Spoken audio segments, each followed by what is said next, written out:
Hi everyone. Tonight's book is called The Dog Who Cried Wolf. Mocha was a good dog. He and Michelle loved to be together. Life was perfect until one day she read a book about wolves. "Look, Mocha," said Michelle, "you're kind of like a wolf." Wow, thought Mocha, I am kind of like a wolf. But look how amazing wolves are. They run around free, hunt wild animals, and stay up late to howl at the moon. Look at him looking at the same pictures as you. Yeah. And look at the way I live, Mocha sighed. I'm nothing but a house pet. He felt like a failure, especially when Michelle made him dress up for her tea parties. He wanted to be a wolf. The next day, Mocha had made up his mind. He snuck out of the house and took off for the mountains. He ran and ran and ran, until finally he reached a high mountaintop. "I'm free," he yelped, "free as a wolf." He ran, he jumped, he danced, and he peed wherever he wanted. "Wow," he exclaimed, "the world is mine." Soon Mocha got hungry. "No problem," he cried. "I'll hunt for my food, just like the wolves do." And off he went. There's a rabbit right there. Yep. But the rabbit outran him, and a skunk sprayed him. A beetle pinched him. See, the beetle pinched his nose.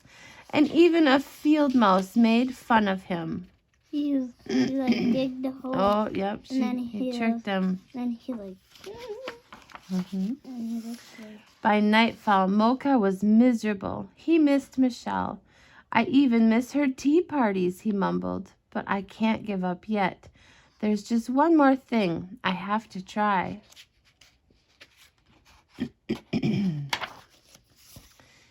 He gazed at the golden moon and howled as loudly as he could. "Howl!" Just like a wolf. Uh-oh. Suddenly something howled back. "Howl!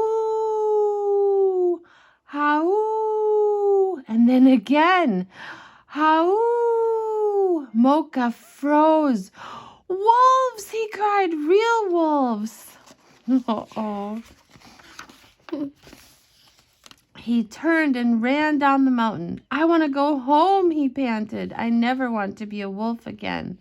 He ran and ran and ran, until finally he reached the house he knew so well. "Mocha!" Michelle shouted as she dashed out to meet him. Look at, she'd even made a missing dog sign. Yeah. She missed him. "You're back!" Mocha was home again, and he and Michelle were oh so happy. Life was just perfect until one day she read a book about monkeys. I guess you're gonna want to be a monkey. Yep.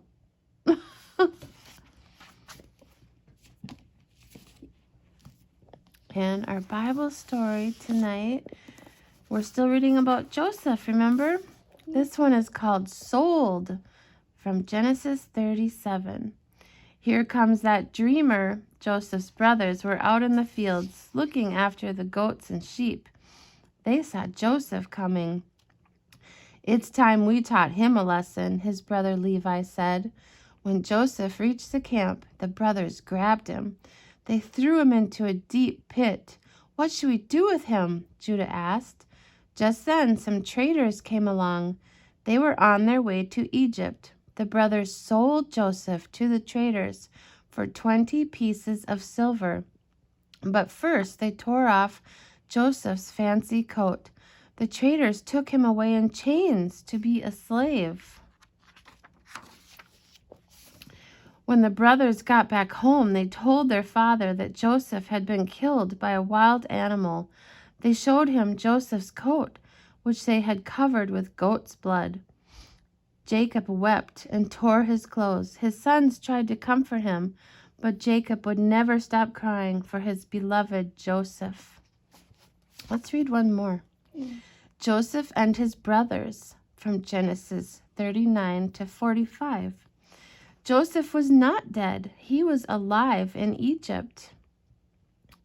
The traders had sold him to a rich family. Joseph did very well there because God was with him. Joseph lived for many years in Egypt, and God gave him success in whatever he did. In time, Joseph became a powerful man in Egypt, second only to Pharaoh the king. God had given Joseph the gift of seeing into the future by explaining dreams.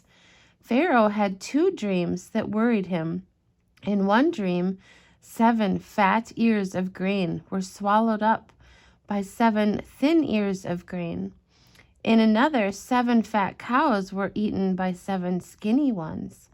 Joseph said that in 7 years rain would not fall and crops would not grow.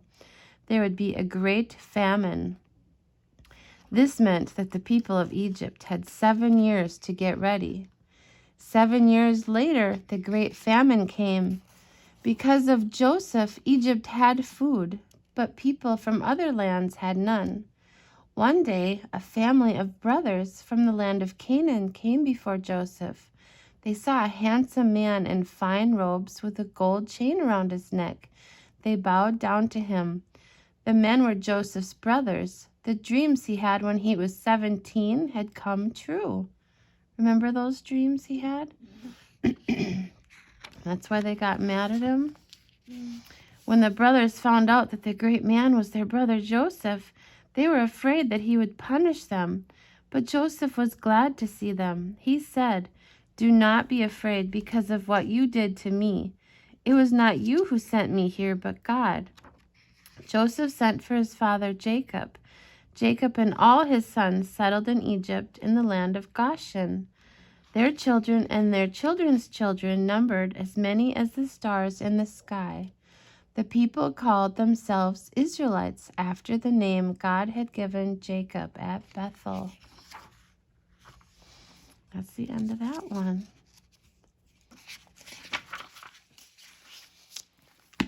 I hope you liked the story tonight. Good night.